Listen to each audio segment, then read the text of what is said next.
Hello dear students, आज का जो मेरा वीडियो है इसके अंदर मैं क्लास 11th का चैप्टर 14 ऑसिलेशन सिंपल पेंडुलम का टाइम पीरियड निकालेंगे। Expression for the time period of simple pendulum. काफ़ी सिंपल सा डेरिवेशन है, ऐसा नहीं है कि बहुत ट्रिकी डेरिवेशन है, लेकिन बस कुछ कॉन्सेप्ट्स याद होने चाहिए। जैसे कि आपको पता होना चाहिए कि कोई भी ऑब्जेक्ट अगर S H M simple harmonic motion कर रहा है एग्जीक्यूट, तो उसके अंदर डिस्प्लेसमेंट जो है वो किस तरह से दिखाते हैं। डिस्प्लेसमेंट अगर आपने बहुत सिंपल वे में मैंने दिखाया है A sine omega T plus phi naught, ठीक है। तो वेलोसिटी कितनी आती है आपके पास में A omega cos omega T plus phi naught. फिर उसके बाद एक्सेलरेशन कितना आता है minus omega square Y. Displacement अगर एक्स से दिखा रहे हैं, ठीक है, तो एक्सेलरेशन कितना आ जाएगा माइनस ओमेगा स्क्वायर एक्स। और अगर आप एंगुलर एक्सेलरेशन लेके चल रहे हैं अल्फा, सो क्या रिजल्ट आएगा माइनस ओमेगा स्क्वायर थीटा। ये मैं अपने प्रीवियस वीडियोस में भी आपको बता चुकी हूँ कि एसएचएम के अंदर डिस्प्लेसमेंट क्या होता है, वेलोसिटी क्या रहती है, एक्सेलरेशन क्या रहता है। एक्सेलरेशन को हम डिफरेंट अलग फॉर्म्स में कैसे दिखा सकते हैं। अगर आप ये नहीं जानते हैं तो मेरे चैनल पे मैंने वीडियोस डाले हुए हैं डिस्प्लेसमेंट को लेकर, वेलोसिटी को लेकर, एक्सेलरेशन को लेकर, और individually force law in SHM को लेकर भी डाला हुआ है। सो उसको आप वॉच आउट कर सकते हैं। अभी जो मेरा काम है इस वाली वीडियो के लिए वो सिंपल पेंडुलम का टाइम पीरियड डिराइव करना है। तो we have to find the expression for the time period of the simple pendulum. उसमें एक्सेलरेशन का ये एक्सप्रेशन मैं यूज़ करने वाली हूँ, ठीक है। एक्सेलरेशन इन एसएचएम किसके इक्वल होता है, नेगेटिव, ये दिखाता है डायरेक्शन, ठीक है। यानी कि जो एक्सेलरेशन है वो डिस्प्लेसमेंट के तो डायरेक्टली प्रोपोर्शनल है, लेकिन that is directed away from the displacement. जिस डायरेक्शन में डिस्प्लेसमेंट रहता है उसके अपोजिट वो डायरेक्टेड रहता है। Acceleration in SHM is always directed towards the mean position. Displacement कैसे होगा, away from the mean position. Acceleration कैसे डायरेक्टेड होगा, towards the mean position, towards the mean position. ये ध्यान रखना होगा। अभी मैं इसको रब करके और आगे चलते हैं डेरिवेशन पे। ओके, इसका डेरिवेशन स्टार्ट करते हैं। सपोज करो ये एक रिजिड सपोर्ट है जिससे एक सिंपल पेंडुलम हमने अटैच किया हुआ है।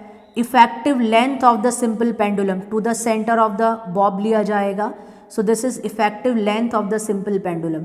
ये इफेक्टिव लेंथ आ गया, राइट। अब अगर इसको एक्सट्रीम पोजीशन पे हम लेके गए हैं, so this is the extreme position, ये एक्सट्रीम पोजीशन है, राइट। सो ये मीन पोजीशन है, this is mean position and this is extreme position.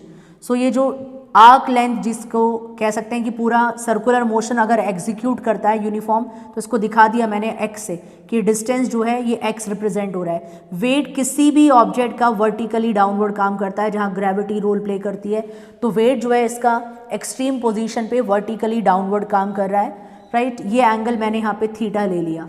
अगर एक पर्टिकुलर लाइन है नॉर्मल है, दूसरा भी वर्टिकली डाउनवर्ड है, ये दोनों पैरेलल लाइंस होती हैं। ये पैरेलल लाइंस होती है तो कोई भी लाइन इन दोनों को इंटरसेक्ट करेगी तो ये दोनों एंगल्स इक्वल आते हैं। कौन से एंगल्स बोले जाते हैं, कॉरस्पॉन्डिंग एंगल्स। ये एंगल सेम आएंगे। अगर ये एंगल थीटा है तो मैंने इसको जो लाइन है इसको सीधा एक्सटेंड किया, सीधा एक्सटेंड किया, और ये एंगल यहाँ पे थीटा लिख दिया। ये एंगल सेम आएंगे, ठीक है, क्योंकि ये नॉर्मल है सीधा परपेंडिकुलर, ये भी वर्टिकली डाउनवर्ड है। दोनों लाइंस ये पैरेलल हो गई, ये कट कर रहा है दोनों लाइंस को, एक्सटेंड कर दिया मैंने इसको थोड़ा आउटवर्ड, ठीक है। ये थीटा है तो ये एंगल भी थीटा होगा। इसके बाद में हमारी कहानी बहुत इजी हो जाती है। कैसे, जिसके साथ एंगल बन रहा है, अगर मुझे इसको रिजॉल्व करना है इसके कॉम्पोनेंट्स को, तो जिसके साथ में एंगल बन रहा है ये, ठीक है, ये हॉरिजॉन्टल कॉम्पोनेंट, इसका वेट का आएगा M G cos theta, right. और एक कॉम्पोनेंट इधर आएगा इसका, इधर कॉस के perpendicular M G sine theta, right. और जो टेंशन है स्ट्रिंग में away from the pulling force वो इनवर्ड इस तरफ काम कर रहा है। सो टेंशन को बैलेंस करने का काम कौन कर रहा है, एम जी कॉस थीटा। तो सबसे पहले तो मैंने ये लिख दिया कि टेंशन को बैलेंस कौन कर रहा है, एम जी कॉस थीटा। तो इसका काम तो हमने खत्म कर दिया कि tension is balance, tension in the string, ठीक है, is balance by M G cos theta. लेकिन रीस्टोरिंग फोर्स यानी कि towards the mean position, mean position पे लाने के लिए कौन फोर्स लगा रहा है, M G sine theta. Important है ये, दोबारा से देख लो। वेट को रिजॉल्व कर दिया मैंने दो पार्ट में, mg cos theta and mg sin theta. mg sin theta is directed towards the mean position, इसका मतलब ये रीस्टोरिंग फोर्स प्रोवाइड कर रहा है। सो रीस्टोरिंग फोर्स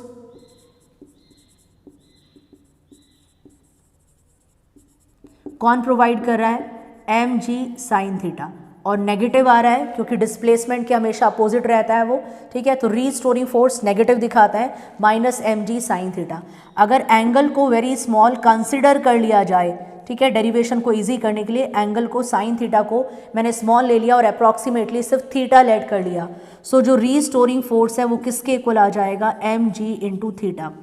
एंगल क्या होता है? एंगल रहता है आर्क लेंथ अपॉन रेडियस, ठीक है, और आर्क लेंथ आपको दिख रहा है ये कितना आ रहा है? x, और रेडियस जो आएगा पूरे ऑर्बिट का क्या रहेगा? l, इधर भी डिस्टेंस क्या रहेगा? l, ठीक है।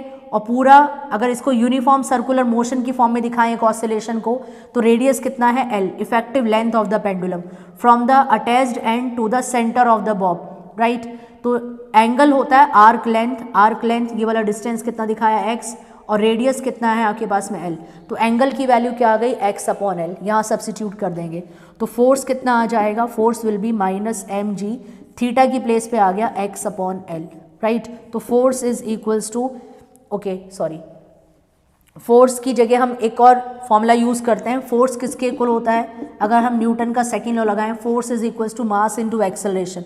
सो फोर्स की प्लेस पे m into A, mass into acceleration किसके इक्वल है? mg x अपॉन l, मैंने ये यूज़ कर लिया। m से m क्या हो गया? कैंसिल हो गया। सो एक्सेलरेशन हमारे पास आ गया, एक्सेलरेशन आ गया minus g into X upon l, and this is equation first. So acceleration आ गया हमारे पास minus g into X upon l। इस इक्वेशन को हमने इक्वेशन नंबर 1 डाल दिया है। सबसे पहले तो आप स्क्रीनशॉट ले लीजिए इसका, टेक द स्क्रीनशॉट, वीडियो को पॉज करके स्क्रीनशॉट ले लीजिए इसका। ओके, आगे कंटिन्यू करते हैं। इक्वेशन फर्स्ट आ गया हमारे पास में। इक्वेशन फर्स्ट क्या है? एक्सेलरेशन आया है minus g into x is what? Displacement, arc length है, ठीक है, into l, length of the effective length of the pendulum, from the expression of acceleration in SHM, from the expression of acceleration in SHM, simple harmonic motion. ये मैंने बताया था अभी आपको video की स्टार्टिंग में। एक्सेलरेशन SHM में कैसे दिखाते हैं? माइनस ओमेगा स्क्वायर x, अगर डिस्प्लेसमेंट को हम x से दिखा रहे हैं, y तो y, वैसे डिस्प्लेसमेंट एक्चुअली में ये वाला डिस्टेंस ले लिया जाएगा, ठीक है, x, एक्चुअली में उसको राउंड ऑफ में हम आर्क लेंथ ले लेते हैं, ये डिस्टेंस। अब बताइए बेटे, दोनों एक्सेलरेशन है from first and second, from equation first and second, दोनों इक्वेशंस को इक्वल रख देते हैं, इसको इसके इक्वल रख देते हैं। ये भी एक्सेलरेशन है, this is also acceleration, this is also acceleration. Minus omega square x किसके इक्वल है? Minus g x upon l, right. Negative से नेगेटिव कैंसिल, एक्स से एक्स कैंसिल। ओमेगा स्क्वायर किसके इक्वल है? जी अपॉन एल, राइट, ये आ गया। And omega is equals to under root ji upon L. Video को pause करके screenshot ले लीजिए, एंगुलर स्पीड तक पहुंच गए हैं, किसके इक्वल है? अंडर रूट जी अपॉन एल। वीडियो को पॉज करिए एंड टेक द स्क्रीनशॉट।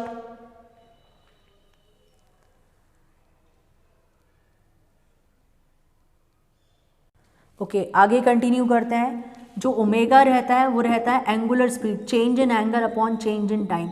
अगर हम कंप्लीट ऑसिलेशन रहते हैं, कंप्लीट ऑसिलेशन का मतलब है अगर मीन पोजीशन से स्टार्ट करें, मीन से एक्सट्रीम, एक्सट्रीम से मीन पे जाना, देन अपोजिट डायरेक्शन में एक्सट्रीम, देन मीन, तो एक ऑसिलेशन में पूरा 360 एंगल यूनिफॉर्म सर्कुलर मोशन दिखा सकते हैं हम उसे। मैंने प्रीवियस वीडियो में समझाया था 2 पाई अपॉन टी। तो एंगुलर स्पीड जो है ओमेगा, उसको हम क्या लिख सकते हैं? 2 पाई अपॉन टी। तो हम इसको आगे कंटिन्यू करते हैं। सो ओमेगा की प्लेस पे यहाँ देखिए मैंने लिखा 2 पाई अपॉन टी, किसके इक्वल है? Under root this is G upon L. मुझे टाइम पीरियड फाइंड करना है, रेसिप्रोकेट कर देती हूँ मैं ऐसे। सो टी अपॉन 2 पाई किसके इक्वल है? अंडर रूट एल अपॉन जी। और टाइम फाइंड करना है तो टाइम कितना आ जाएगा? टाइम आ जाएगा क्रॉस में मल्टीप्लाई हो जाएगा, t is equals to 2 pi under root l upon g. ये आ गया हमारे पास टाइम पीरियड, अगर हमें टाइम पीरियड फाइंड करना है। और अगर हमें फ्रीक्वेंसी निकालनी है तो आप सब जानते हैं frequency is what reciprocate of the time period. और अगर हमें फ्रीक्वेंसी फाइंड करनी है, सो फ्रीक्वेंसी कितनी आएगी, frequency is equals to 1/2 under root ji upon L. So this is what frequency 1/2 under root ji upon L. सबसे पहले तो एक काम करिए, वीडियो को पॉज करिए and take the screenshot. Screenshot लीजिए इसका।